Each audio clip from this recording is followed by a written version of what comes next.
Kuhn Review, print speaking to the blind, celebrating 40 years of audio newspaper production. Welcome to this week's edition of the National Podcast, recorded at the Bishop Briggs Media Centre by our amazing volunteers. You can get in touch with us via Facebook, Twitter or Instagram using @KuhnReview, that is @CuendReview.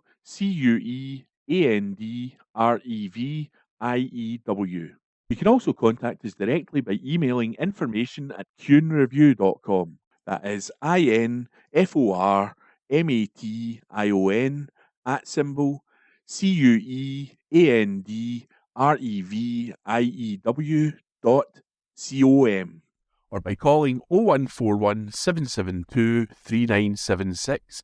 That's 0141 772 3976. From the National, Sunday the 1st of February 2026, news. The Ferret. Former home of Nazi Auschwitz commandant will be anti-extremism centre. By Billy Briggs, The Ferret. In the former home of the SS commandant who ran Auschwitz, Jackie Pursky is talking about neo-Nazis and reclaiming a number that represents Heil Hitler and white supremacy. He's referring to the number 88, which is a code in far-right circles for Heil Hitler, because H is the 8th letter of the alphabet. Now that number is part of the name of a unique research centre. We are sending a clear worldwide signal saying, no, it's not your code anymore. We understand your codes, and we're here to combat it and fight it, said Pursky, who sports a greying beard and round spectacles. A Polish Jew, he is an expert on far-right extremism, and the Ferret travelled to Poland to meet him to mark Holocaust Memorial Day, which falls on January 27th each year, to remember the tens of millions killed by the Nazis, including 6 million Jews. Last week in Scotland, buildings were lit up in purple in a collective moment of remembrance. We are in House 88, the former home of Rudolf Höss, the SS officer who lived here with his wife and children while he ran the Auschwitz-Birkenau concentration and extermination camp during the Second World War. Synonymous with genocide, this area is where an estimated 1.1 million people perished during the Holocaust.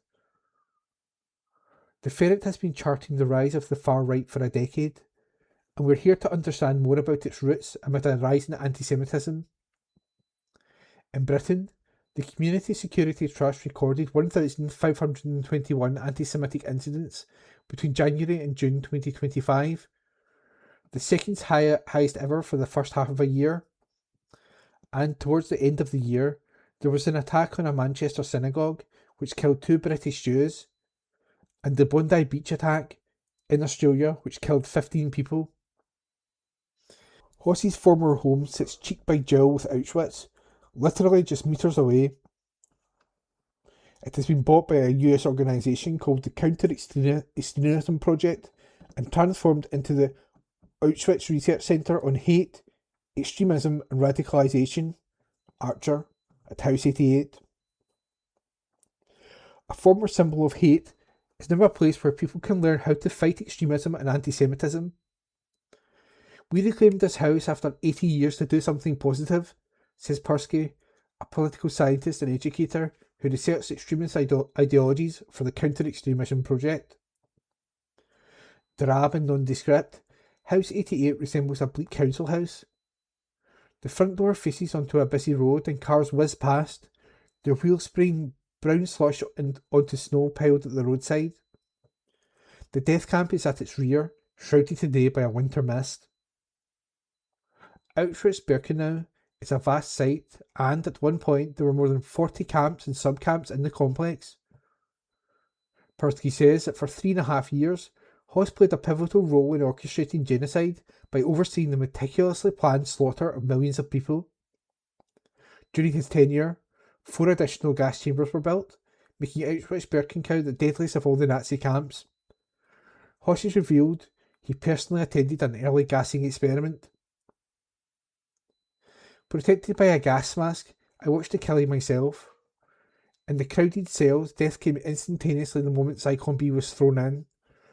A short, almost smothered cry, and it was all over, he wrote in an official diary.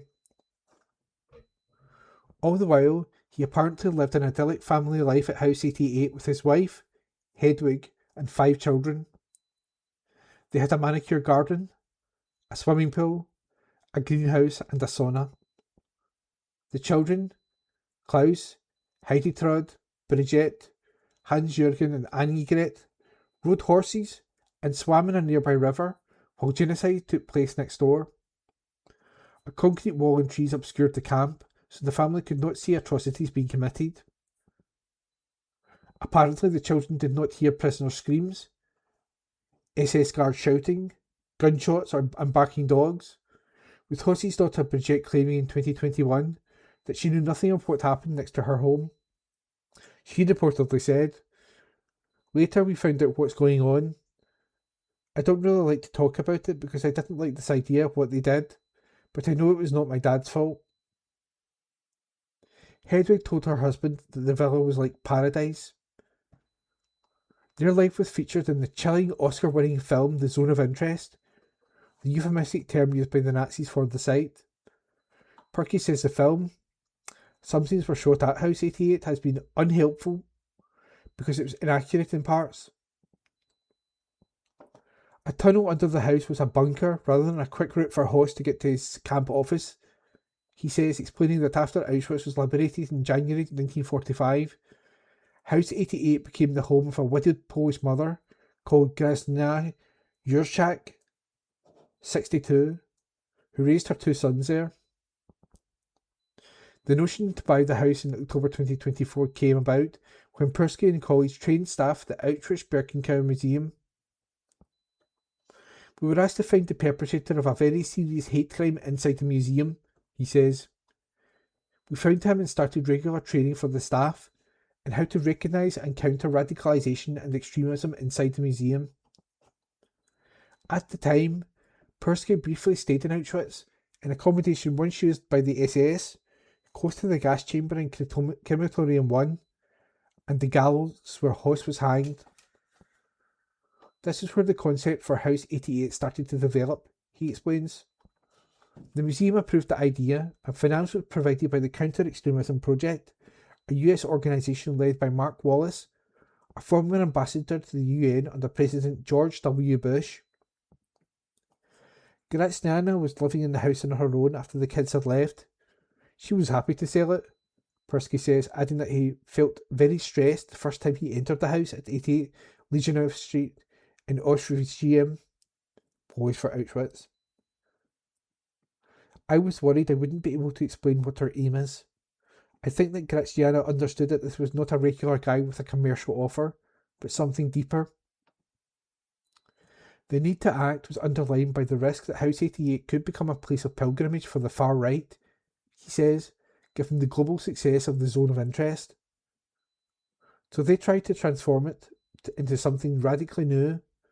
A global centre to fight extremism seemed fitting. "What is important for us about perpetrators is the path of radicalisation they went through to be able to commit mass murder," Persky adds. "This process is important because this process repeats. So researching how people become extremists and terrorists is crucially important for us. Auschwitz is a museum to remember the victims. Our initiative is more focused on prevention to ensure this never happens again." After getting the keys to House 88, the Counter-Extremism Project found various historical items, including a Nazi newspaper dated December 1944, a stamp with Adolf Hitler's head on it, an empty German cigarette box, and a mug branded with a Waffen-SS seal. In the attic, they found a hole in the roof plugged with a pair of prisoners' striped trousers.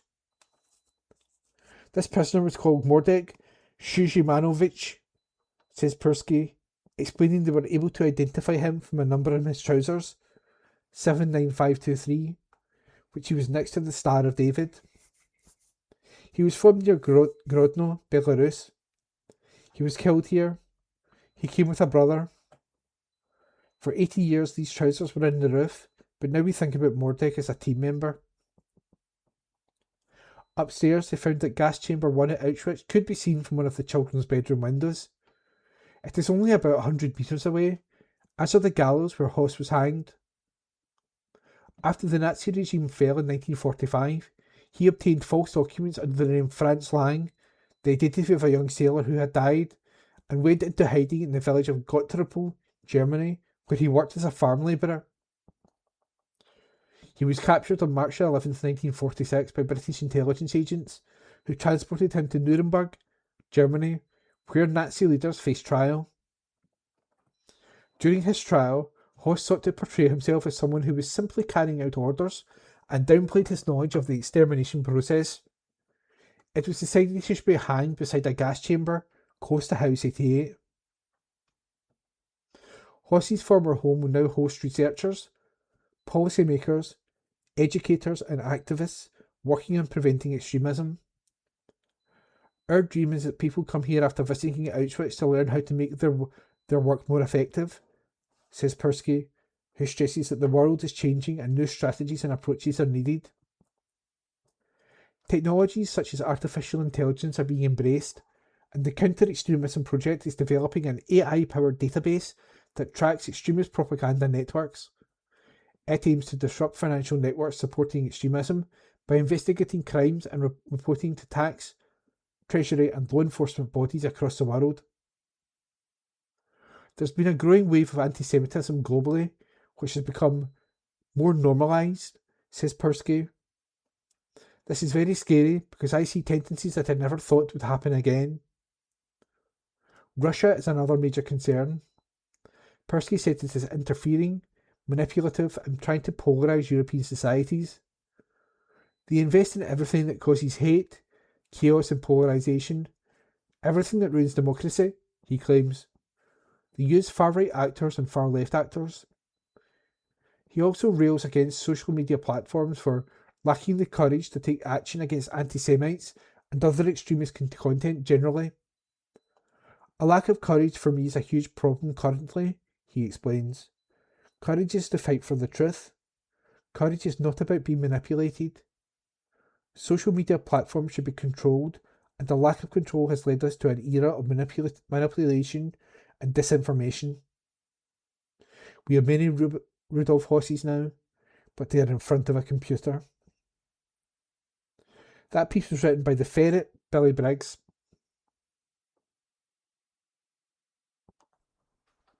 From the National, Sunday the 1st of February 2026. Politics. Gordon Brown blames Better Together for Labour's collapse in Scotland. Article written by Abby Garton-Crosby. Gordon Brown still blames the Better Together campaign for the collapse of Labour support in Scotland.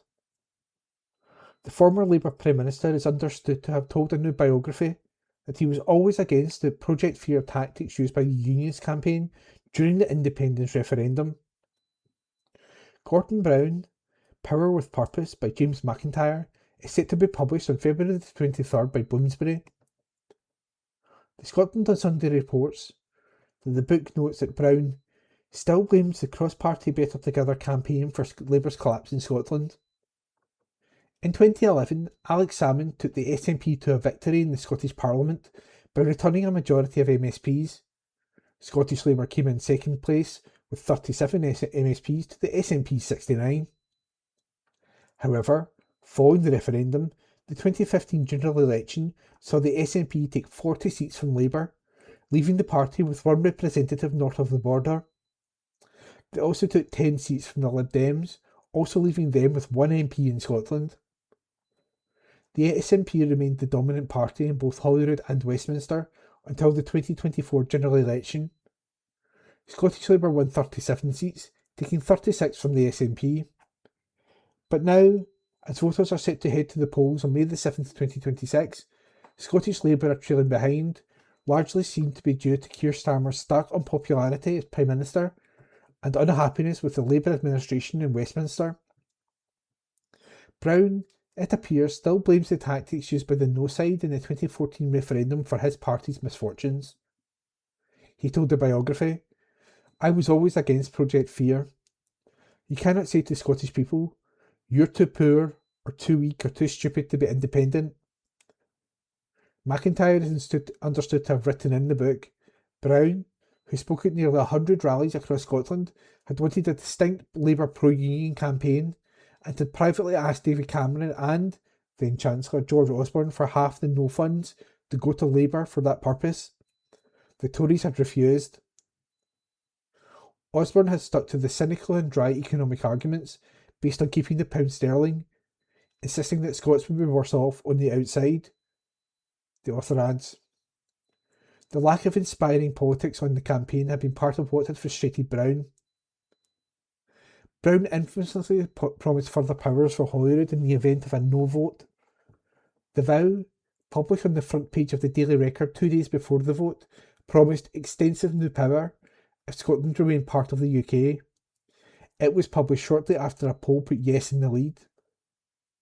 Salmon previously credited it with swaying public opinion against independence. In 2023, Jamie Hepburn, then Scotland's Minister for Independence, urged Brown to apologise for the promises he made in the vow. He told the Herald the former Prime Minister made promises that would have made even snake oil salesmen blush. The biography also tells of Brown's fury when the Tory Prime Minister David Cameron called for English votes for English laws the day after the referendum. Brown apparently tried to speak to Cameron, but the then NPM denied the call from his predecessor. That article was written by Abby Garton Crosbie. From The National, Sunday the 1st of February 2026, Politics. Viewers slam Sky News presenter's statement on friend Peter Mandelson. Article written by Abby Garton Crosbie.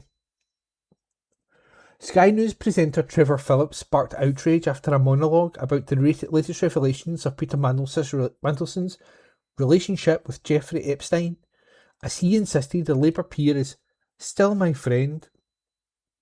Mandelson, who was sacked as UK ambassador to the US after details emerged last year regarding his relationship with the convicted paedophile financier, was also the best man at Phillips' wedding. It comes after the latest release on Friday of the so-called Epstein files appeared to show Mandelson features in several bank statements published by the US government. The bank statements were from 2003 and 2004, when Mandelson was serving as a Labour MP for Hartlepool.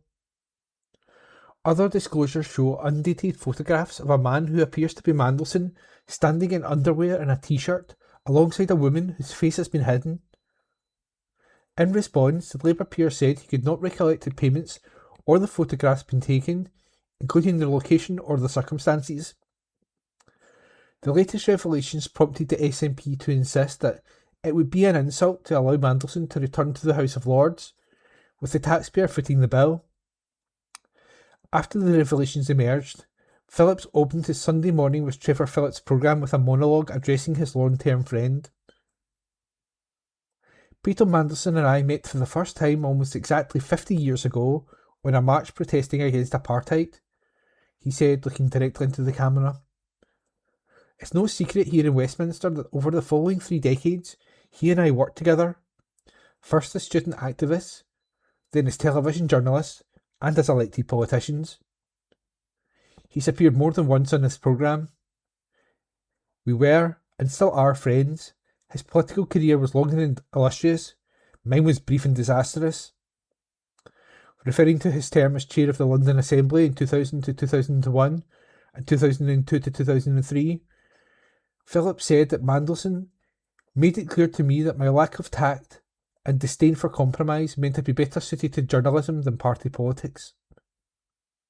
He said he had not spoken to Mandelson personally about the latest tranche of documents and that he had declined to come onto the programme for an interview.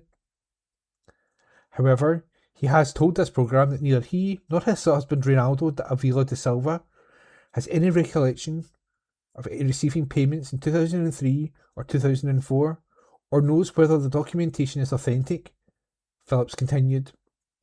He does accept that Ronaldo received a loan of £10,000 from Epstein whilst he, Mandelson, was a senior cabinet minister, and he acknowledges that, in the same period, Epstein was amongst those who lobbied him on important policy matters. There's no suggestion that Lord Mandelson has done anything unlawful, but I would claim the friend's privilege to tell Peter that he has been, at best, naive and foolish, at worst, greedy and duplicitous. Whatever is true as far as politics and public office are concerned, for Peter Mandelson, this is the end. The question now is whether the price of his misjudgment is to be paid only by the man himself, or whether those who trusted him and elevated him to the peerage and to one of the highest diplomatic posts available should also share in his ignominy. The monologue was posted on X, formerly Twitter, with the caption describing it as Phillips reflecting on the Mandelson controversy. It garnered over 315,000 views, but the comments were turned off. Viewers took to reposting the video to express their outrage. Academic Jerry Hassan said, Peter Mandelson's friends, people who use Mandelson's world of corporate, political and sleazy contacts, and who were more than happy to be used. Client journalism at its worst. Trevor Phillips running cover for Peter the Paedophile Mandelson once said of the clip. Another social media user asked, is this what passes for journalism? Might it be better to have news presenters who do not say, have Peter Mandelson as their best man at the wedding? I'm sure it would be possible to do that, one user wrote. Another added, just a reminder that Mandy, Mandelson, has enabled a rapist and received a great deal of money from that rapist. But @ Trevor PT tweets, excuses his crimes for his friends. One said simply, I'm still Peter Mandelson's friend. The post also featured 3 red flag emojis. Another described Phillips' monologue as jaw-droppingly arrogant. These files detailed the horrific abuse suffered by girls, by the rich, and the powerful, they said. Yet this man uses his platform in this manner. He should be removed from the channel immediately. One added, maybe all our media figures and politicians being lifelong friends is a bad thing in the end. Who knew? Underneath the post, the Sky News account posted a statement from a spokesperson for Mandelson. It read, no one can say who or where the photo was taken. Lord Mandelson has absolutely no idea, or indeed whether it has any connection to Epstein at all. That article was written by Abby Garton Crosby. From the National. Sunday, the 1st of February 2026. From the politics section. Zach Polanski slaps down Laura Kuenssberg's gotcha plane question by multimedia journalist Alistair Ferguson. Zach Polanski slapped down Laura Kuenssberg with a brutal 2-word answer after the BBC journalist tried to corner the Green leader with a gotcha question about whether he would ever fly in a plane. The leader of the Green Party of England and Wales also said he will absolutely be going for a parliamentary seat in London when one comes up, when he appeared on Kuenssberg's Sunday morning politics show. The BBC journalist had quizzed Polanski on a number of issues, including the Gordon and Denton by-election and the war in Gaza. However, Kuenssberg's line of questioning has been criticised by some viewers for trying to pull a gotcha moment with the Green leader over his decision not to fly. Kuenssberg said to Polanski, there is a test for the Greens about whether or not you can become that really serious fourth with your potential eyes on number 10. One thing you've said, as long as saying with you do not use drink or drugs, is that you don't fly. Now, that's from an environmental position, but is it credible to say you could actually be a candidate for high office if you wouldn't get on a plane? Would you get on a plane and go and see other leaders if you actually achieve high office? Polanski replied, simply stating, yes, obviously. Kuenssberg then followed by asking, so you would change your position on that? Polanski replied, well, if I was Prime Minister of the country or Secretary of State and needed to do it for diplomatic reasons, I'd make sure that we looked at Zoom or Teams or whatever, first of all, a remote call. But certainly there's times when you need to be sat down with someone diplomatically. That's very different now to be leader of a party where I think flying would just be about ego. Kuenssberg replied simply, "Okay," before moving on with the interview. The Green Party leader also rejected that discussing Gaza is divisive and criticised the UK government's outrageous response to the genocide and its links with arms companies. When asked by Kuenssberg, "You say you want to turn people's anger into hope, but you've also said that you're going to make an issue of Gaza in the by-election, in an area where there is a large Muslim population. Doesn't that just stir up division?" Polanski hit back, "Well, I think I'm not making an issue of Gaza. We have a government that is not just complicit, but actively been arming a genocide that's been going on for years now. I don't think it's just people who are Muslim who are concerned about this. In fact, polling shows time and time again people are deeply unhappy, to understate it, about our government's role with the Israeli government, and so when I'm in Gorton and Denton, I'm absolutely going to be talking about the same things we've just spoken about, reducing people's bills and protecting people from an economy that's not working for them, and at the same time, you can do more than one thing at once and say, we have a government that's outrageous." That article was written by Alistair Ferguson and read by Ian McKenna. This is from The National, Monday, February 2nd, 2026, the Culture section. The 4 Scottish restaurants added to prestigious Michelin Guide list. Article by Lucy Jackson. A number of Scottish restaurants have been added to a prestigious Michelin Guide list. 4 restaurants in Aberdeen, Cardonald, and Glasgow are among 37 which have been added to the Bib Gourmand list for the Michelin Guide Great Britain and Ireland 2026. The restaurants were added to the list ahead of the Michelin Guide ceremony taking place in Dublin on February 9th. The Bib Gourmand list aims to award restaurants which offer good food at a great price and which provide tremendous value for money without skimping on flavor. See the 4 Scottish restaurants which have been made on this list below. The 4 Scottish restaurants added to Michelin Bib Gourmand list 2026. Mara, Aberdeen. This restaurant offers modern Italian cuisine and is described as a true gem of the Aberdeen dining scene. The mouth-watering menu includes the likes of Parmesan gnocchi with black garlic and truffle, smoked aubergine pisette, and the restaurant's signature marancini, which is described as having a beautiful golden crust and Moorish cheesy filling. Angethi by Sagar Masi in Cardonald. This Indian restaurant is described as a resolutely simply place, but with food that will have you coming back time and time again. The guide explains that the restaurant's focus is on classic dishes from across the Indian regions, which are made with great skill and quality ingredients. Seb's Glasgow. Seb's is the latest venture from Scoop Restaurants, which already have Bib Gourmands for Ox and Finch, Margot, and Cow Pao. The bar and restaurant is situated underground and features flavors from across the globe rather than being influenced by a set location. The Clarence, Glasgow. This restaurant is from the same team behind Calbrook, offering boldly flavored dishes which spotlight Scottish produce. The guide states that much of the food is cooked over fire and there is generosity in both the portion sizes and the pricing, especially if customers choose one of the set menus. That article was written by Lucy Jackson, read by Janet Stein.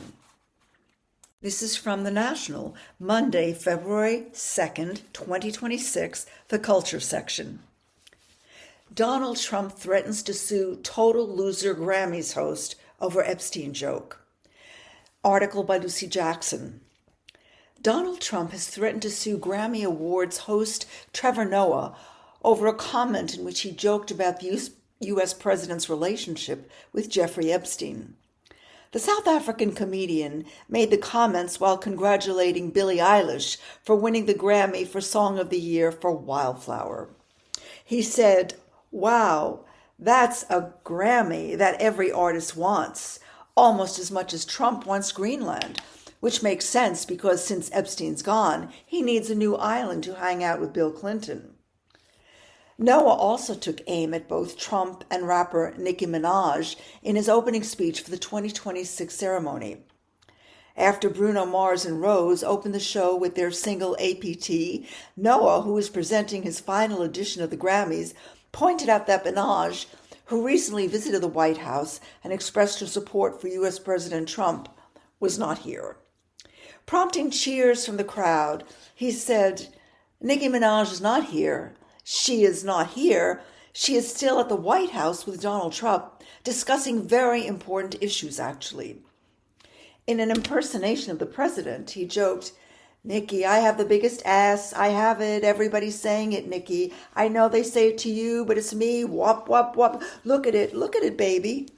Noah also made reference to the release of the Epstein files. He said, "The one and only Ms. Lauryn Hill will be performing on that stage tonight," which is insane when you think about it, because the last time Lauryn Hill performed at the Grammys was in 1999.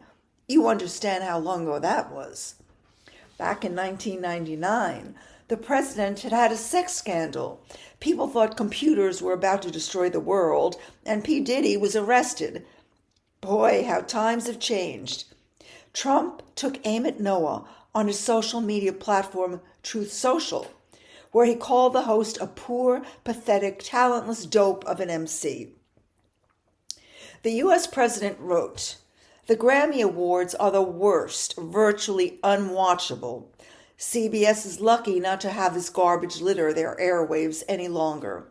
The host, Trevor Noah, whoever he may be, is almost as bad as Jimmy Kimmel at the low ratings Academy Awards. Noah said incorrectly about me that Donald Trump and Bill Clinton spent time on Epstein Island. Wrong. I can't speak for Bill, but I have never been to Epstein Island nor anywhere close, and until tonight's false and defamatory statement, have never even been accused of being there, not even by fake news media." Trump said that Noah, who he described as a total loser, better get his facts straight and get them straight fast. He continued, "It looks like I'll be sending my lawyers to sue this poor, pathetic, talentless dope of an MC and suing him for plenty of dollars. Ask little George Slopadopoulos and others how that all worked out. Also ask CBS. Get ready, Noah. I'm going to have some fun with you. President DJT." It comes after more than 3 million documents relating to the late convicted pedophile Epstein were released by the U.S. Department of Justice on Friday. A number of powerful figures were included in the documents, including Trump, Elon Musk, Bill Clinton, Andrew Mountbatten Windsor, and Peter Mandelson. In December, the National told how Trump was listed as a passenger on 8 flights on Epstein's private jet, although it is unclear if any of these flights were scheduled to land at Epstein's Island. That article was written by Lucy Jackson, read by Janet Stein. From the National, Tuesday, the 3rd of February, 2026, from the news section. Andrew reported to police over Epstein sex trafficking allegations. Article written by Abby Garton Crosby. Andrew Mountbatten Windsor has been reported to the police following allegations he was involved in trafficking a woman to the UK for sex. It is alleged that Andrew was involved in bringing the woman to the UK for the purposes of sexual exploitation in 2010. After the latest release of the Epstein files, a second woman came forward alleging that she was sent to the UK by the convicted sex offender and financier. The woman's lawyer, Brad Edwards, from the US firm Edwards Henderson, claimed the encounter allegedly occurred at the former prince's residence, Royal Lodge, in 2010, according to the BBC. The woman, who is not British, was in her 20s at the time. She was then allegedly given a tour of Buckingham Palace and tea after she spent the night with Andrew. It is the first time an Epstein survivor has alleged a sexual encounter occurred at a royal residence. Campaign group Republic made the report to the police. They insisted that as the allegations date from 2010, they are covered by the Sexual Offences Act 2003. The previous crimes alleged by Andrew's first accuser, Virginia Giuffre, occurred in 2001, and so were not covered by the legislation. She sued Andrew for sexual assault, alleging he abused her when she was 17 after being trafficked by Epstein. Andrew has denied the allegations, but paid an out-of-court settlement in 2022 to avoid trial. The amount was never disclosed. Republic has said the new revelations make it likely that Andrew has committed offences relating to trafficking into, within, and out of the UK for sexual exploitation. Graham Smith, CEO of Republic, said, "The Metropolitan Police has ignored accusations against Andrew for more than 2 decades. They have brought shame on the police and have failed victims and the country. Now the police must act. I wanted to be sure that they have no excuse, no reason to ignore this issue. So I have reported the alleged crimes myself, to ensure they are reported as crimes committed in the UK, to ensure the police must now respond to a formal report." So much talk is about Andrew giving testimony to the US Congress, but he needs to be answering questions in a London police station. This isn't a judgment on his guilt or innocence, it is an insistence that the law treat everyone equally. Anyone else facing such accusations would have been arrested and questioned a long time ago. The victims and the country need to see justice done, and we need to see the palace open up about what the royals knew and when, and why they have sought to protect Andrew at every turn. Edwards represents more than 200 Epstein survivors worldwide, and also represented Virginia Giuffre, who alleged that she was brought to London to have sex with Andrew in 2001 when she was 17. We're talking about at least one woman who was sent by Jeffrey Epstein over to Prince Andrew. And she even had, after a night with Prince Andrew, a tour of Buckingham Palace, he told the BBC. Giuffre said she was forced to have sex with the former prince a further 2 times, between 2001 and 2002, once in New York and once on Epstein's private Caribbean island. Epstein was convicted in 2008 of soliciting sex from a 14-year-old girl in Florida and completed his sentence in July 2010. However, in July 2019, Epstein was arrested and charged with sex trafficking minors and conspiracy to commit sex trafficking of minors. He was then found dead in his cell at a federal jail in Manhattan, New York, in August 2019, while he awaited trial. His death was ruled a suicide.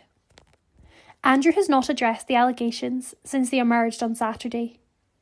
It comes as Sarah Ferguson's international charity, Sarah's Trust, has announced it will close just days after new revelations emerged about the former Duchess's friendship with paedophile financier Epstein.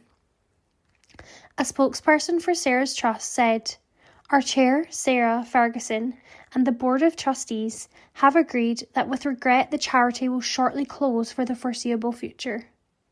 This has been under discussion and in train for some months. We remain extremely proud of the work of the Trust over recent years. We have partnered with over 60 other charities in over 20 countries, providing education, healthcare, crisis response, and environmental projects." And that article was written by Abby Garton Crosby. From The National, Tuesday the 3rd of February 2026, from the politics section. Nigel Farage refuses to reject Tommy Robinson's Gorton and Denton endorsement. Article written by Hamish Morrison. Nigel Farage has refused to reject an endorsement from Tommy Robinson ahead of a major Westminster by-election. The far-right agitator threw his weight behind Reform UK's candidate Matt Goodwin in the Gorton and Denton by-election. It is shaping up to be a two-horse race between the Greens and Reform, despite Labour having held the seat at the 2024 general election. The by-election became a focal point for internal frustration with Keir Starmer's premiership as Greater Manchester Mayor Andy Burnham sought to claim the Labour candidacy before being blocked by party high command. Farage was challenged on Robinson's endorsement at a press conference on Tuesday, having previously tried to distance himself from the far-right agitator who has served a number of prison sentences. Asked whether he would urge Goodwin to distance himself from Robinson's endorsement, the Reform UK MP said, "Look, whoever endorses you, doesn't endorse you, I don't think it really matters, frankly. I'm not bothered. Tommy Robinson can do what the hell he likes. It's nothing to do with me, nothing to do with the party, and you'll find, I think we even had an endorsement from somebody known in the adult film industry recently, but we chose not to comment on that, and I'll choose not to comment on this." Labour chair Anna Turley has previously written to Goodwin asking him to disavow Robinson. A Labour Party spokesperson on Tuesday night said, Nigel Farage's refusal to reject and denounce Tommy Robinson's endorsement of Matt Goodwin tells you all you need to know about what's at stake in the Gorton and Denton by-election. It really shouldn't be that difficult for Reform to say that they don't welcome the backing of an appalling far-right activist like Robinson. Voters will be left with no choice but to assume they're happy to have his support. It's clear that a vote for any other party other than Labour's Angeliki Stosia risks letting Reform's extreme candidate in. Robinson's endorsement of Reform UK marks a substantial turnaround in relationships between the far-right agitator and the party. Robinson previously threatened to sue Farage for claims against him. The Greens are currently the bookies' favourites to win in Gorton and Denton, with Reform close behind. And that article was written by Hamish Morrison. From The National, Tuesday the 3rd of February 2026, from the Politics section. John Swinney vows not to scrap disability benefits after Tory attack. Article written by Lucy Jackson. John Swinney has vowed not to take away vital cost of living support for disabled people amid calls for the welfare budget to be slashed. The First Minister's pledge comes a week after the Scottish Tories pledged to save more than £1 billion on the country's welfare budget by toughening assessments for disability benefits and introducing a two-child cap on the Scottish child payment. The SNP leader said it also came in response to previous attempts by the UK government to try and make significant cuts to disability benefits, which was ultimately unsuccessful after a revolt from Labour MPs. Speaking ahead of hosting the first annual joint meeting between the Cabinet and disabled people, Swinney said, "Any of us could need help from social security at some point in our lives, and providing support for people who need help is the hallmark of a decent society. And at a time when people are really struggling through cost of living crisis, the idea that any party would want to make this worse by taking vital support away from people is beyond me. Just last week, the Tories launched a despicable attack against adult disability payments, and we all know that Keir Starmer and the Labour government were desperate to cut disability support at Westminster last year until they were shamed out of it. I want to be absolutely clear that that is not an approach by SNP government.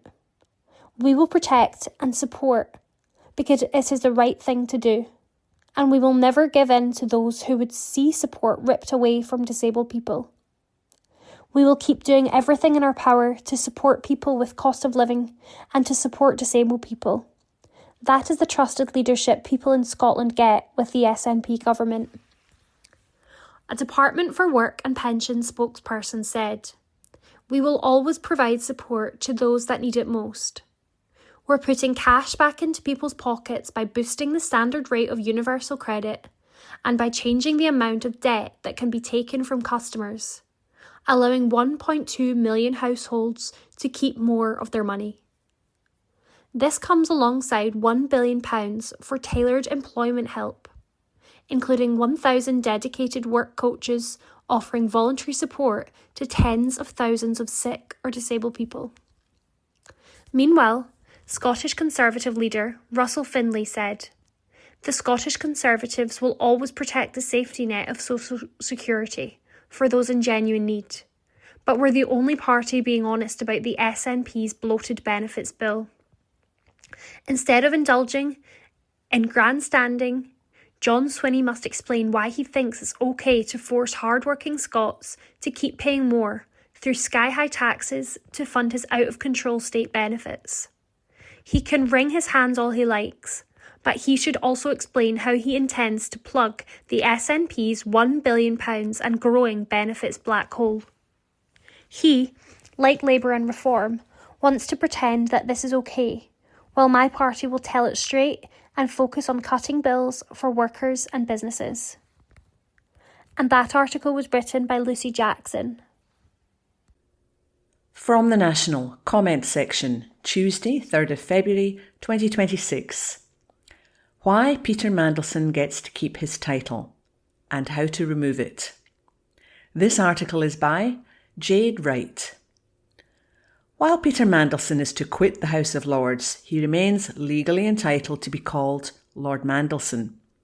As peerages are granted by the Crown, they are only to be taken away through an Act of Parliament, a measure that is considered constitutionally extreme. So, while he's stepping away from the House of Lords, leaving the chamber does not mean he loses his title. How can a peer be stripped of their title? Even with a large parliamentary majority, stripping someone of a title is politically sensitive and legally complex. Historic examples like the Titles Deprivation Act 1917 during wartime are very rare exceptions. This provided authority for the United Kingdom's enemies during the First World War to be deprived of their British peerages and royal titles. Unlike expulsion from the House of Lords, which affects membership in the Chamber, the honorific Lord is usually permanent. Unlike expulsion from the House of Lords, which affects membership in the Chamber, the honorific Lord is usually permanent. This means that, despite controversy or resignation, Mandelson retains the right to use his title. So he remains Lord Mandelson even if he doesn't sit in the House of Lords? While resigning from the House removes a peer from parliamentary duties, it does not remove the peerage itself. Losing the title Lord is possible only under extraordinary legal circumstances, something few politicians have ever attempted. Nevertheless, the Prime Minister's official spokesman said Starmer opened Tuesday's Cabinet meeting by saying Peter Mandelson should no longer be a member of the House of Lords or use the title, and said he had asked the Cabinet Secretary to review all information regarding Mandelson's contact with Jeffrey Epstein during his time serving as a government minister. He said he'd made it clear the government would cooperate with the police in any inquiries they carried out, but he said the government had to press and go further, working at speed in the Lords, including legislatively if necessary, said the spokesman. And that article was written by Jade Wright and read by Lynn McNeil. From the National comment section, Tuesday, 3rd of February 2026. It seems cynical Anna Sarwar will say whatever it takes. This article is by Shona Craven. When NHS Greater Glasgow and Clyde finally admitted during closing submissions to the Scottish Hospitals Inquiry that issues with the water system at Queen Elizabeth University Hospital probably caused infections in child cancer patients, they were not saying anything surprising. What was surprising was that they were finally admitting it. For the families who lost loved ones, including children, to hospital-acquired infections, and for the brave whistleblowers whose own lives have been turned upside down during their long campaign to bring the truth to light, this surely came as a relief. For Anas Sarwar, it presented an opportunity. The timing could not have suited him better. The inquiry had not yet concluded, but the election was just 4 months away. The potential to spin this most sensitive story of institutional failure into an all-out attack on the Scottish Government was irresistible to a Scottish Labour leader desperate to avoid the total humiliation of coming third behind Reform UK. The great thing about a cover-up claim is that it can never be definitively disproved. If something can be covered up, then the cover-up can be covered up too. In fact, the less evidence that can be presented in support of the original claim, the more outrageous the cover-up may appear to those who were inclined to believe it to begin with. At First Minister's questions, Sarwar addressed the claim by NHS Greater Glasgow and Clyde that pressure was applied to open the hospital on time and on budget, and it is now clear that the hospital opened too early. 3 times he asked John Swinney, who applied the pressure and why? The strong implication was that pressure was applied by the Scottish Government, despite the fact that Swinney had already given the straightforward answer of no, when Russell Finlay asked about that. If former Health Secretary Jean Freeman could see a report and stop the opening of a hospital in Edinburgh, why could Nicola Sturgeon, John Swinney and Shona Robison not do that too? Sarwar asked. That is at the heart of the issue. This is the biggest scandal in the history of the Parliament. The strong suggestion here is that these 3 individuals did indeed see a report warning the hospital was not ready to open due to building defects affecting its water systems and ventilation that presented a high risk of vulnerable patients contracting infections. Sarwar does not have any evidence of this, but wouldn't it be terrible if it were true? Ultimately, that's all he needs to ask, repeatedly, to seed the idea in the minds of voters, many of whom will know little about this awful saga apart from what they glean from the headlines. This week's policy announcement regarding transgender prisoners similarly depends on taking a leaf out of Reform UK playbook. Take 2.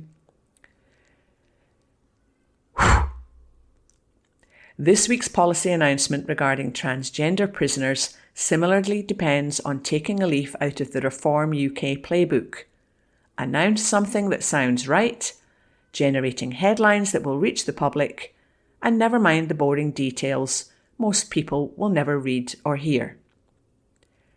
As anyone who followed the prolonged debate about gender recognition will remember, Sarwar was once such a dedicated supporter of the principle of self-ID that he whipped his MSPs to vote for the doomed Gender Recognition Reform Bill, losing 2 female... Take 2.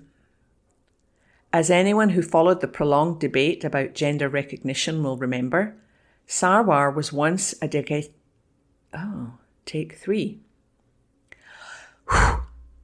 As anyone who followed the prolonged debate about gender recognition will remember, Sarwar was once such a dedicated supporter of the principle of self-ID that he whipped his MSPs to vote for the doomed Gender Recognition Reform Bill, losing 2 female frontbenchers in the process.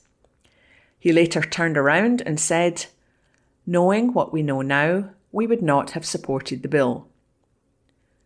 What he had suddenly come to know was exactly what campaigners had been warning about very loudly at the time. He'd just decided to ignore them. Despite this astonishing declaration that he had not only voted on a bill he didn't understand, but whipped his MSPs to do the same, he is now audaciously wading back into the self-ID debate by declaring a Labour Scottish Government would ban trans-identifying males from women's prisons.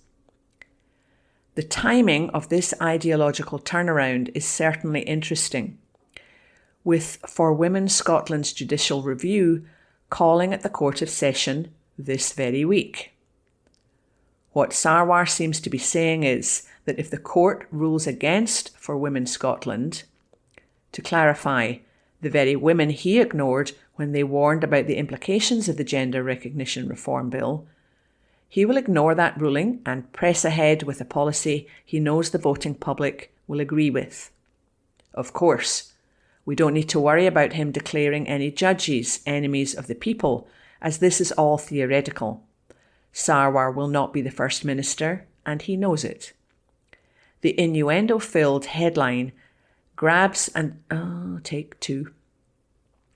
The innuendo-filled headline grabs and the man of the people policy positions are about one thing only: grovelling for votes from people who have lost faith in Labour to such an extent that they're willing to listen to a wealthy pub bore with a curled lip and whatever assorted bunch of weirdos manage to erase their social media footprints in time to win places on Reform's regional lists.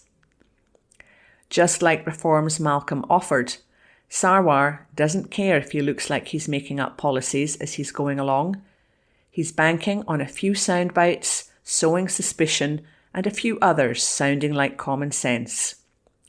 He's taking Scots for ignorant fools. And that article... Take two. And that article was written by Shona Craven and read by Lynn McNeil. The National News on Wednesday the 4th of February. A criminology lecturer urges caution when reading the Epstein archive. An exclusive article written by Hamish Morrison. The Epstein files have thrown a merciless light on the private life of one of the world's most notorious sex offender and his coterie of politicians, royals and celebrities. But the United States Department of Justice's publication of 3 million pages of files, 180,000 images and 2,000 videos on Friday has also sparked speculation about the precise motivations of the Republican-controlled government department. Some are apparently entirely irrelevant to the investigation of Jeffrey Epstein's international paedophile ring, including one document which is a 20-page biography of the singer David Bowie, while others include what appear to be unsubstantiated allegations against named figures. One example which has gone unreported in the mainstream press, despite going viral online, is an email sent to the offices of the United States attorneys, which is part of the Department of Justice reporting a public figure for their alleged involvement in torture and murder. The allegations made in 2020 are not thought to have been taken up by United States law enforcement and notably close with a plea for an expedited passport. When the files were released on Friday, the Department of Justice admitted that the tranche could contain fake or falsely submitted images, documents or videos, as everything that was sent to the FBI by the public was included in its release. Dr. Janos Mark Shackle-Shai, a lecturer in criminology at Glasgow University, told The National that there were evident problems with what has been released. The Department of Justice yesterday was forced to apologise and take down thousands of files after nearly 100 victims of Mr. Epstein said that flawed redactions in the files meant that they could be identified. Dr. Shackle-Shai said releasing so much information was an example of evidence maximalism. He said, if you're convinced that this is a giant conspiracy to which either Trump is the mastermind or the victim or the saviour, you will find confirmation of this in the Epstein files. In this sense, it mirrors the infamous directive from President Trump's one-time chief strategist, Steve Bannon. Flood the zone with shit. Dr. Shackleshire added, if the whole system itself is one of questioning if you have a president in charge of one of the leading nations in the world who's specifically saying, don't trust anyone, that's extremely problematic. The files come from the Department of Justice under the control of the Trump administration, and their release included a staunch defence of the president against claims that he has been involved in criminal activity.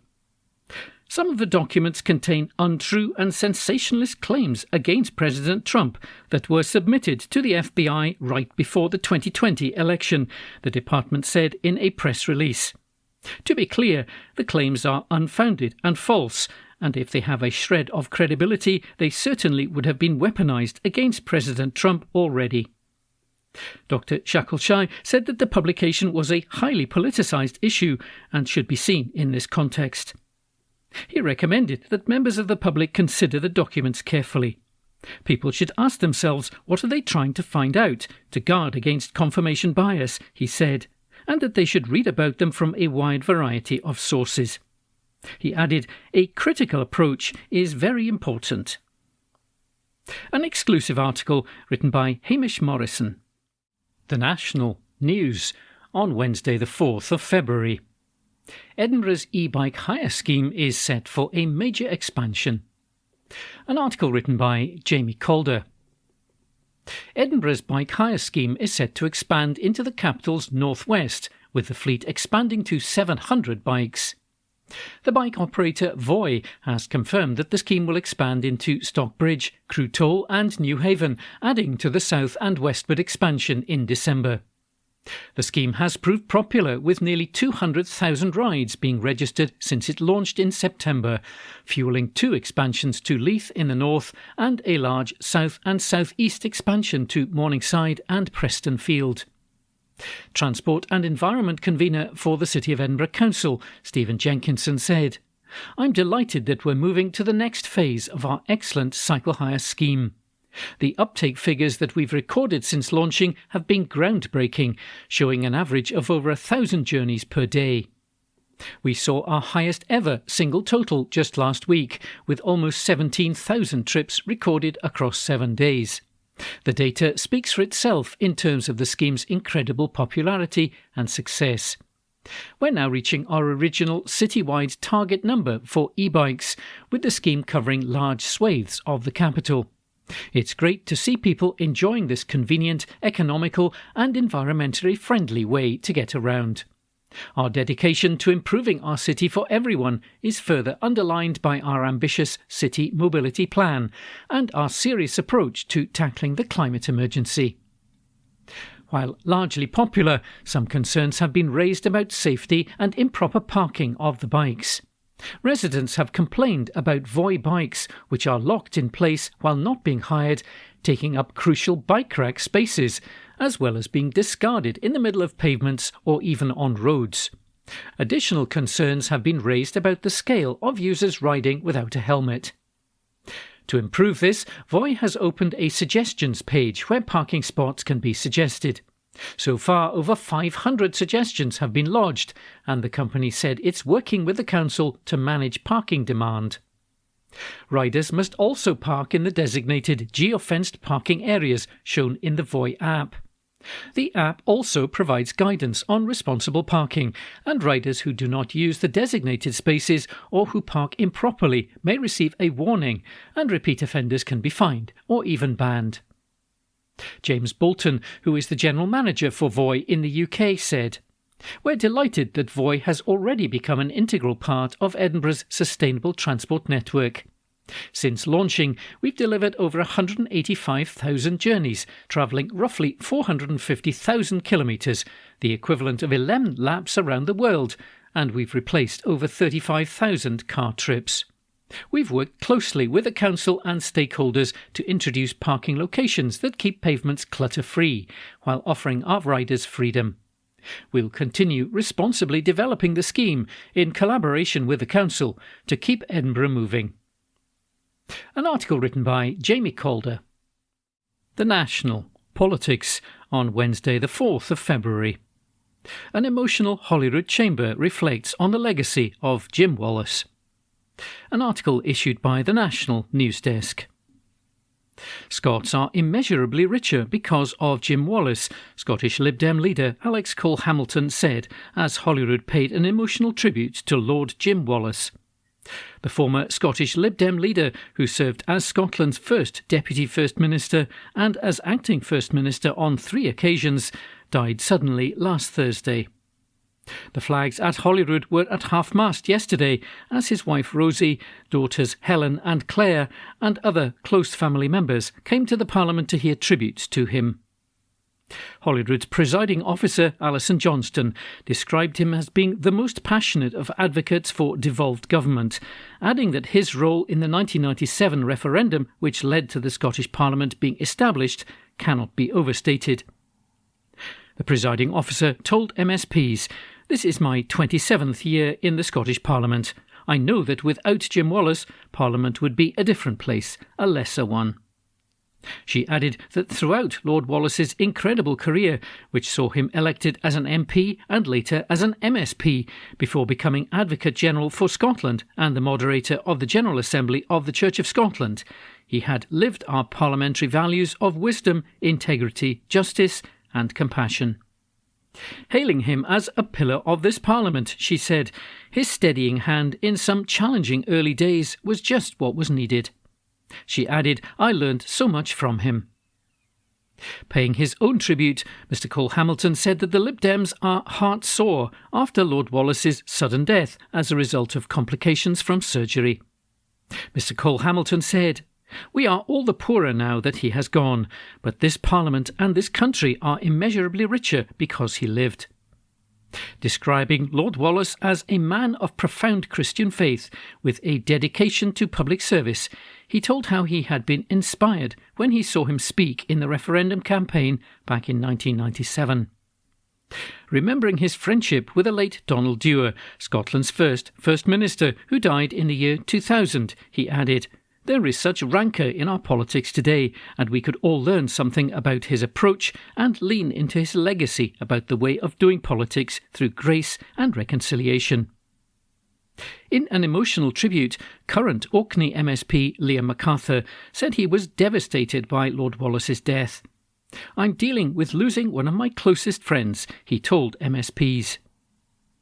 Joining the tributes, First Minister John Swinney said, "In this Parliament's early years, when it was yet to prove itself in the eyes of many Scots, Jim sought to ensure that it delivered what people had voted for in 1997. A Parliament that worked together across parties to get things done and to improve life for all Scots." An article issued by the National News Desk. The National News on Wednesday the 4th of February. A blaze which shut a Scottish shopping centre was deliberate. An article written by Lucy Jackson. A huge blaze which shut a Scottish shopping centre is being treated as deliberate. The former Forum Centre in Irvine was ablaze overnight on Monday, shutting the Rivergate shopping centre, which is attached to the building, as a result. Emergency services were first called to the scene on West Road in Irvine at around 11:30 on Monday evening. At the height of the blaze, there were 6 appliances and 2 high-reach appliances sent to the scene. The fire has since been put out, and the Rivergate shopping centre confirmed that it has since reopened. It's understood that there were no injuries as a result of the incident. Police have now launched an investigation, and they're treating the blaze as willful. Chief Inspector Judith McGregor, the local commander for North Ayrshire, said, "We were called to a report of a fire at a premises on West Road in Irvine at around 11:50 p.m. on Monday, the 2nd of February. Emergency services remain in attendance, but no injuries have been reported. The fire is being treated as willful and inquiries are ongoing. We'd like to thank our emergency partners for their ongoing efforts and the public for their patience." In a statement later on Monday, the Rivergate shopping centre said, "We are pleased to announce that the shopping centre is now fully open to the public and can be used as a public thoroughfare again. We want to say a massive thank you to all of our shoppers for your patience and understanding regarding our closure earlier today. Your cooperation helped the emergency services and our team manage the incident safely. Whilst the majority of our stores have resumed trading, a small number of shops will remain closed for the rest of the day. An article written by Lucy Jackson. The National on Wednesday the 4th of February. Opinion. King Charles must cooperate with police amid Andrew Epstein claims. The Real Scottish Politics, an exclusive front page column written by James Walker. King Charles has been urged to cooperate with police, including answering questions and publishing royal records of Jeffrey Epstein visits, following new allegations involving Andrew Mountbatten Windsor that have emerged from the most recently released Epstein files. Buckingham Palace has so far declined to comment on the latest revelations, despite a second woman threatening legal action against the former prince after claiming his paedophile financier mate flew her to the UK for sex. The unnamed woman said that she spent a night with Andrew at his Royal Lodge home in 2010 after Mr. Epstein flew her out, and that she was then taken to Buckingham Palace for tea. It's the first time that an Epstein survivor has alleged a sexual encounter occurred at a royal residence. The anti-monarchy group Republic has now alleged that these new revelations make it likely that Andrew has committed offences related to trafficking into, within and out of the UK for sexual exploitation. Graham Smith, the chief executive of Republic, has also officially reported Andrew to the police. This isn't a judgment on his guilt or innocence, it's an insistence that the law treats everyone equally. Anyone else facing such accusations would have been arrested and questioned a long time ago, he said. The victims and the country needs to see justice done, and we need to see the palace open up about what the royals knew and when, and why they've sought to protect Andrew at every turn. When asked whether King Charles should be questioned, Mr. Smith told the National, yes. He said that the royal family needs to release any information that they hold, including details of any visit by Mr. Epstein. We do need full disclosure from the palace, because obviously the suggestion is that the accuser was invited to the Royal Lodge in the palace. We know that Mr. Epstein has been in Balmoral, where there's photos of him sitting at the cabin, Mr. Smith said. I think they need to be very open and clear with all the records and logs of when he was there and when this woman, who was supposedly trafficked, was there in 2010. We're long past the point where they can just not comment or refuse to disclose information. Emails in the recently released files also appear to show Andrew offering Mr. Epstein a dinner at Buckingham Palace in 2010. However, it isn't clear whether Mr. Epstein ever attended such an event. The whole row has led to calls for more transparency from the royal family. For example, the royal family and the royal household are not considered public authorities under the Freedom of Information Act of 2000 and the Freedom of Information Scotland Act of 2002, meaning that they're exempt from direct freedom of information obligations. Mr. Smith has suggested that these exemptions should be withdrawn, especially when the records are regarding public functions such as hosting ministers, state visits, trade missions, or involving politically connected donors. The whole monarchy institution needs to be included in the Freedom of Information Act. The exemptions need to be removed, and the Royal Archives should be included as well, he said. Andrew's first accuser, Virginia Giuffre, died by suicide at her farm in Western Australia, aged 41, in April of last year. She sued Andrew for sexual assault, alleging that he abused her when she was 17 after being trafficked by Mr. Epstein. Andrew has denied the allegations, but paid an out-of-court settlement in 2022 to avoid trial. The amount was never disclosed, but it was reported to be around £12 million. Buckingham Palace has been approached for comment. An exclusive front page column written by James Walker. The National News on Wednesday the 4th of February. Person dies after an incident on a South Ayrshire railway line. An article written by Tempany Grace. A person has died after emergency services were called to an incident on a South Ayrshire railway line. British Transport Police confirmed that officers attended reports of a casualty on the track in the Woodside area of Alloway at around 1 p.m. on the 3rd of February. Paramedics attended and sadly the person was pronounced dead at the scene. The matter is not being treated as suspicious and the report is to be sent to the Procurator Fiscal in due course. A spokesperson for the British Transport Police said, "Officers were called at around 1 p.m. on the 3rd of February to reports of a casualty on the tracks in the Woodside area. Officers responded with paramedics. However, sadly, a person was pronounced dead at the scene. The incident is not being treated as suspicious and a file will be prepared for the Procurator Fiscal." It comes after ScotRail informed customers of disruption to its services between Ayr and Stranraer. The railway operator stated that emergency services were dealing with an incident and that trains travelling on the route might be subject to cancellation, delay or revisions. An article written by Tempany Grace.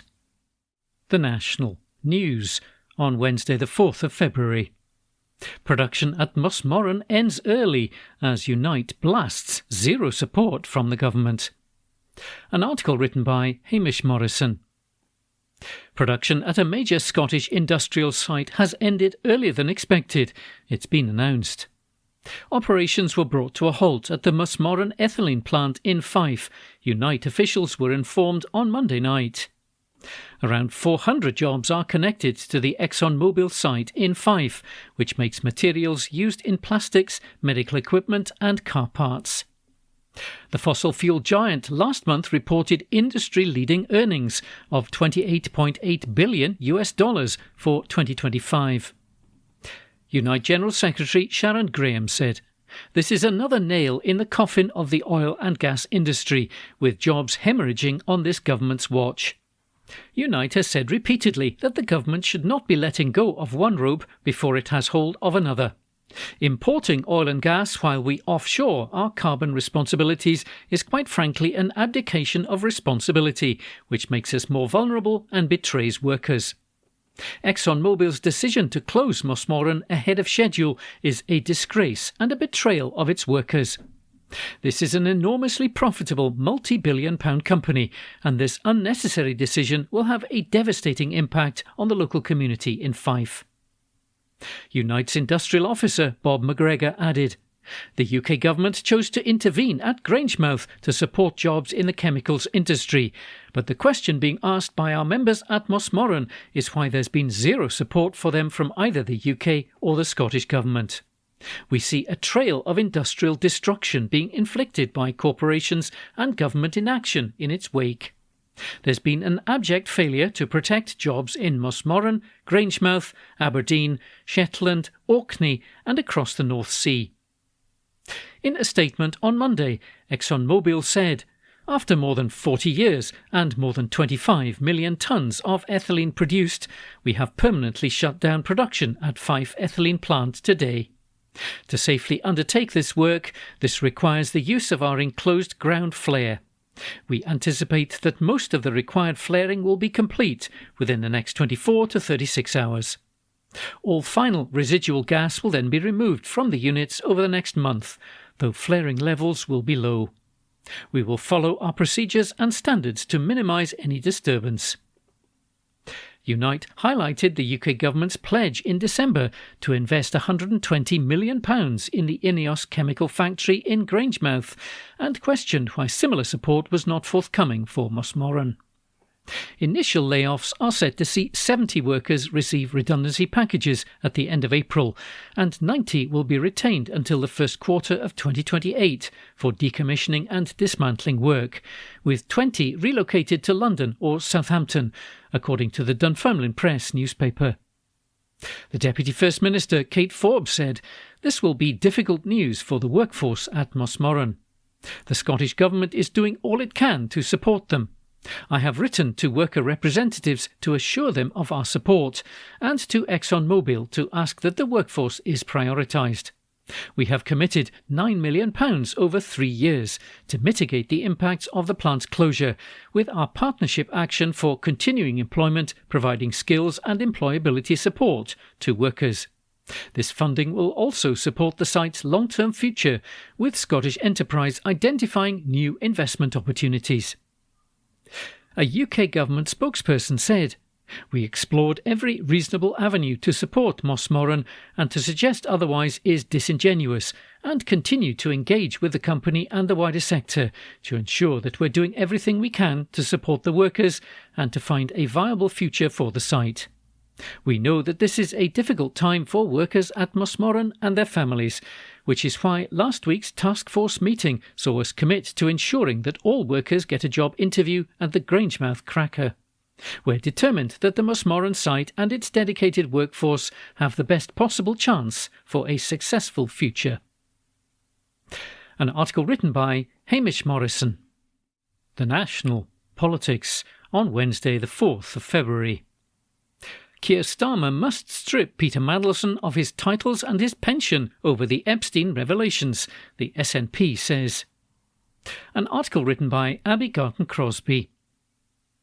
Sir Keir Starmer must bring forward urgent legislation to strip Peter Mandelson of his titles, pension and payoff following the latest Epstein file revelations, the SNP has said.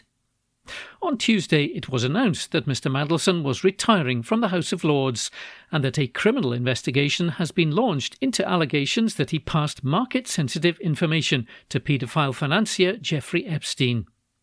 Files released by the United States Department of Justice apparently showed Mr Mandelson passing material to Mr Epstein while serving as business secretary in Gordon Brown's Labour administration as it dealt with the 2008 financial crash and its aftermath. Mr Mandelson was sacked from his role as United Kingdom ambassador to the United States when further details about his relationship with Mr Epstein emerged last year. Particularly that he'd remained in contact with the billionaire after he'd been convicted of sexual offences against a 14-year-old child in Florida. He'd also previously called Mr Epstein his best pal. But the latest revelations that sparked the criminal probe have raised questions about Mr Starmer's judgment in appointing him to a key diplomatic role when his links to Mr Epstein were known. On Tuesday, the Prime Minister told his cabinet that the alleged transmission of highly sensitive government business to Mr Epstein was disgraceful and that Mr Mandelson had let his country down. However, the SNP says that Mr Starmer has not acted swiftly enough and questioned his subsequent appointment of former spin doctor Matthew Doyle to the House of Lords last month. Mr Doyle was still given the peerage despite officials being made aware of his continued support for Sean Morton, a former Labour councillor in Murray who was charged with possessing and distributing indecent images of children in December 2016. Mr Morton was suspended by Labour after he appeared in court and was later convicted, including for possessing indecent pictures of children. However, despite the charges, Mr Doyle campaigned for Mr Morton when he ran as an independent in May of 2017. The SNP has already laid legislation that seeks to strip Labour peers who are friends with paedophiles of their right to sit in the Lords. SNP Westminster leader Stephen Flynn MP said, Keir Starmer still has serious questions to answer about his own role in the Peter Mandelson scandal and his appointment of Matthew Doyle to the House of Lords. This isn't going away. The Prime Minister has shown appalling judgment. He must come clean and admit why he ignored all the warnings, dismissed all the evidence and chose to appoint Mr Mandelson and Mr Doyle, despite knowing of their established connections to convicted paedophiles. Taxpayers will be sick to learn that Peter Mandelson will still get to keep his titles and his taxpayer-funded pension and payoff worth thousands of pounds because Keir Starmer has failed to act. Mr Flynn said that Mr Starmer had spent months protecting Mr Mandelson and Mr Doyle and refusing to take action against them.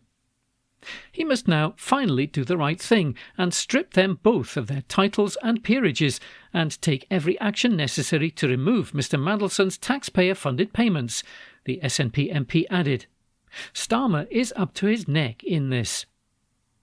He pointed to a report in The Guardian that suggested that Mr Mandelson and Mr Morton were members of a Sunday supper club held by Labour peer Roger Liddell during the party's years in opposition. The newspaper reports the members were part of attempts to rid Labour of Jeremy Corbyn and his supporters. It's understood that Health Secretary Wes Streeting was also an attendee. Peter Mandelson and his pals were integral to Mr Starmer's takeover of the Labour Party, Mr Flynn added.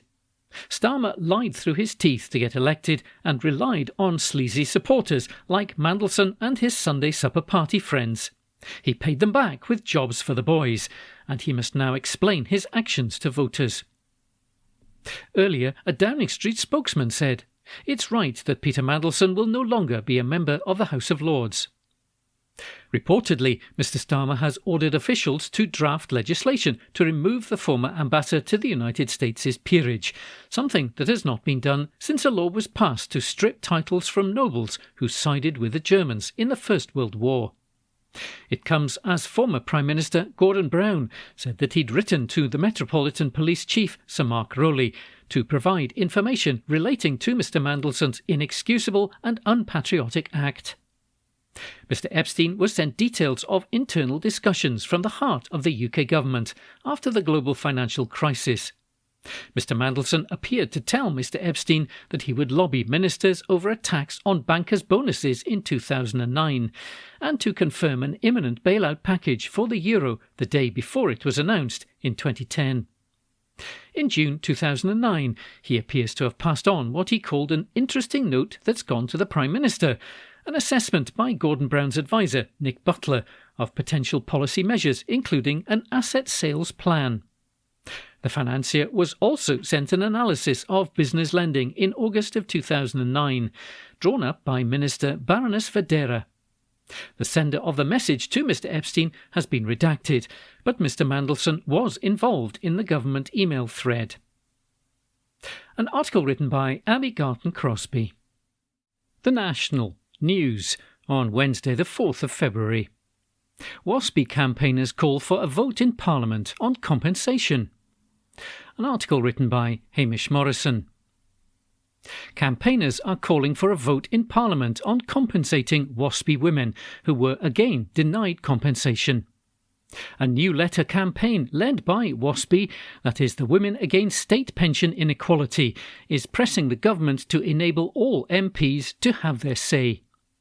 Campaigners are urging people to contact their MP to call for compensation for those who were affected by the way changes to the state pension age were communicated to women born in the 1950s.